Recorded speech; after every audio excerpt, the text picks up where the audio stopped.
Welcome to OpenProfit. My name is Raphael. I'm a product development specialist, and today I'll be talking about unbeatable considerations when building legacy products. Perhaps you have heard of Abraham Maslow's theory of needs. It's the pyramid shape. If you haven't, well, Google it. The point of that is that you can only do the aspirational after you have taken care of the basic needs. That's the summary of what he was saying. When you've taken care of basic needs, you can do the aspirational. Now, this is not the episode where I destroy market and economic theories. So I'd rather say that there are certain theories or principles that do not apply within the African context or reality. A lot of what seems to be basic innovation in other continents are aspirational here. Okay, so many theories look like jokes when you consider the conditions under which a lot of our stars rise and shine and a lot of our geniuses come to the fore. And I think the most important thing is to get out of survival mode. That is, if you want to build a legacy product, you have to get out of survival mode. If you are creating anything to eat, just to eat, that's a hunter-gatherer mentality. It's a thief of time. It's an early man principle. We can't work, we can't make progress that way. It's a waste of life force and energy. If you can think, you can create. And if you can create, you can build. And if you are creating a product or a process, make sure that you're building something that will last for 25 to 40 years. And how do you do that? Consider your target market population versus usage time. Let me break it down. Africa has the youngest population in the world, right? This means human capital over a long term. It also means human capital over a long term of a business period. Now, with human capital development comes purchasing power, increase in purchasing power, also long term. And while you're busy pandering to Western markets and Western ideas and white money, that's okay if you're building a product that is actually meant for a different audience that is not African. That's fine. If that's what you want to do, if that's what you feel called and led to do, that's okay.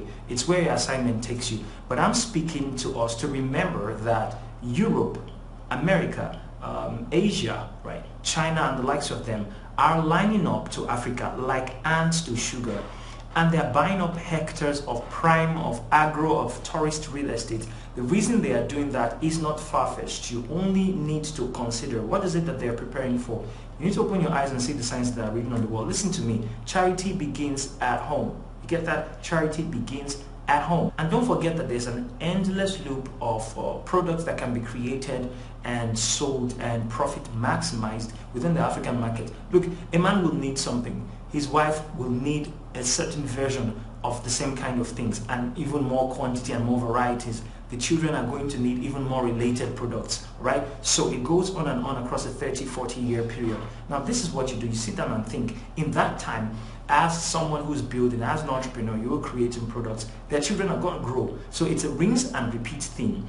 Now, next week, that's the upper week, I'm putting out a video on product development, product cycles, life cycles that work in the African context, and it's going to teach you how you can build your product to get into a never-ending cycle of profit. Consideration number 2, Africa has a lot of problems, and that is a good thing. Maybe you are consumed by a problem. Maybe you are thinking you need money, so you're trying to do things because you need money. Listen, nobody cares about your problem. Let me be honest with you. Nobody cares about your need enough to make a huge difference, to make a monumental difference in your life in financial terms, especially as a startup. What people are about is results. Are you smart? Can you think? Can you create? Are you trying to build anything? People are looking for results. Nobody will buy your dream. What people want is results, and they won't listen much to you if you say you need capital to start. Of course, you may have experienced that. But if you show evidence that you have solved the problem for 10 people, now someone will pay attention, someone will pause. If you solve a problem for 1,000 people, now people are going to pay you attention. The world is going to listen to what you have to say.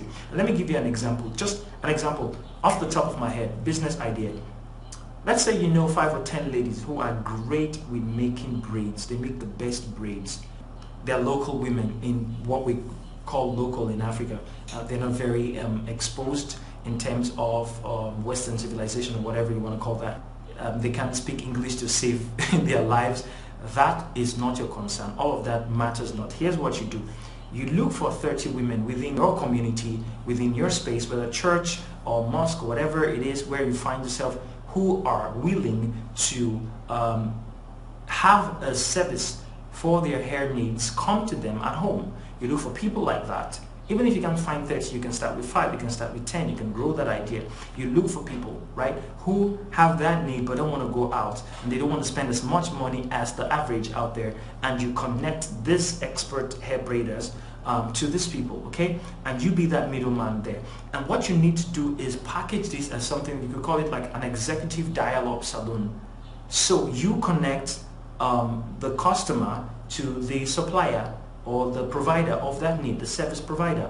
And you stay there in the middle and call it an executive dial-up. You see what I did there? The branding, very important. Executive dial-up salon. I just gave you an idea.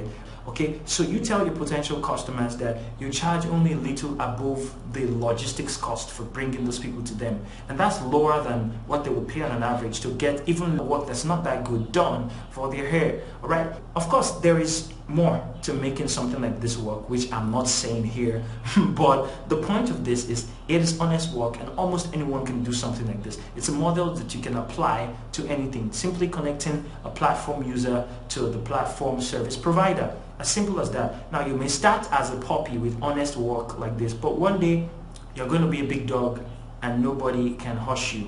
Consideration number 3, research like you are obsessed. Now when someone asks me a question, the first thing I think is, could they have Googled that? As a young entrepreneur, you need to be a digital native, which means that you need to know how to research things on the internet. Okay, you need to know how to do that quickly, intentionally, effectively. And this skill is not yet as strong as it's supposed to be in Africa, especially among Nigerians and African entrepreneurs. And you need to find out everything about anything that interests you. If it is a passion, if it is a calling and a direction for you, you need to find out everything that is about anything that can be of use and profitability to that particular area or market niche that you have chosen. You know, poverty has a mother, and the mother of poverty, her name is laziness. Mental laziness will tell you you cannot come and kill yourself. If you don't want to stress yourself, listen to me. People that have 10 gigabytes per second upload and download rates on the internet, they're researching. How can you in Africa, with what is called a third world economy and a third world internet, with your 50 kilobytes per second internet, you are locked out of 90% of the internet opportunities that could be of tremendous significance. Listen, a little sleep, a little slumber, and poverty, because of a little folding of the arms to rest, poverty like a gang. It will come upon somebody, but let it not be your house. Consideration number 4, consistency at your work. Seest thou a man diligent in his work, he will stand before kings.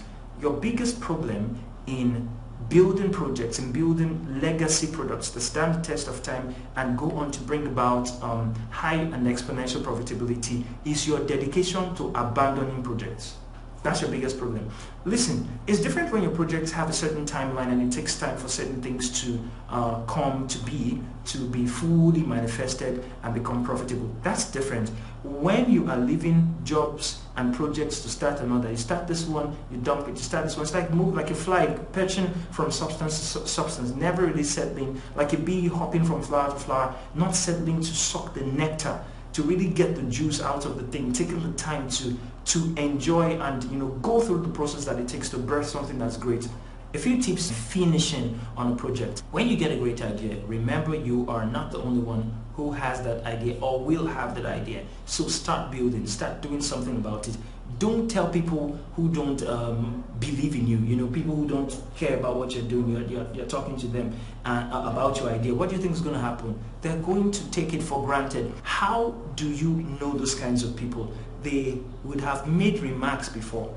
They would have said things like, it's not you, it's you now. Words like, I beg, and Nigerians understand what I beg means. Words like, I beg, let us hear word, stuff like that. Please, madam, sir, avoid those kinds of people. Furthermore, conclude that you are the only person who can make that product. You are the only person who can bring that idea to be.